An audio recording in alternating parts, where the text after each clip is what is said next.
এই গরমে রান্না করা যে কত কষ্টের বন্ধুরা,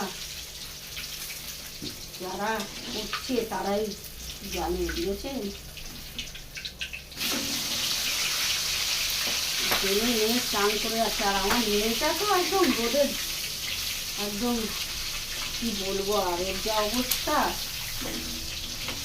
আমি তো একবার গেলাম আর ও 4বার 5বার যায়, জমি জাল ফেলতে, বাজার করতে, দোকান করতে। কি করব বলুন, আমাদের বাড়িতে তো বেটা ছেলে নেই। আর আমি যদি ওই দিকে যাই তো আমার এইদিকে সব কাজ কর্ম সব করে থাকে, ওই জন্য মেয়েটাই যায়।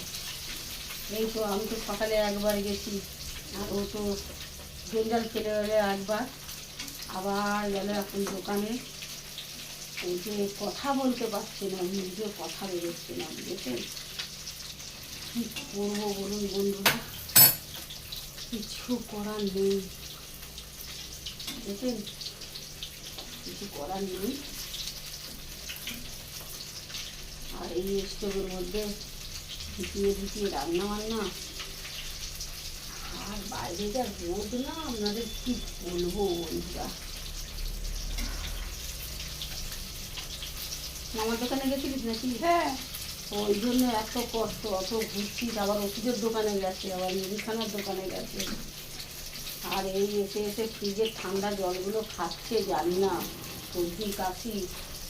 এইবার তো আবার মানে কি বলবো, আর ডাক্তার ঘর করতে হবে সকল মানুষকেই। আমি যে একদিকে রান্না করছি, একদিকে আনাজ কাটছি, আলু কাটছি, অনেকটাই বেলা, এখনো চান টান কিছুই হয়নি দুজনের মধ্যে একজনেরও। কিছু করার নেই, রোদ যা, রাস্তায় তো গাড়ি ঘোড়াই সেরকমভাবে চলছে না, দোকান পাতিও বসেনি, বাজার হাতও বসছে না, গড়াচ্ছে রান্না করছে আর ঘামুচ্ছি, বুঝেছেন, ঘাম মুখে মুখে।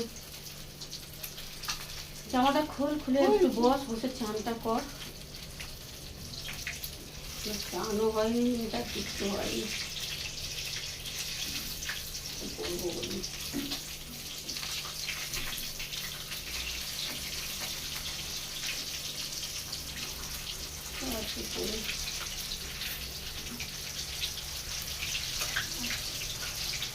আর ওই জলটায় ঢুকিয়ে রান্না। শুভ দুপুর বন্ধুরা, শুভ দুপুরে অনেক অনেক শুভেচ্ছা জানাই আপনাদের সকল বন্ধুদের। এই যে জলটায় রান্না হচ্ছে, টাটা। সকলেই ভালো থাকুন এই গরমে, আর সাবধানে থাকুন।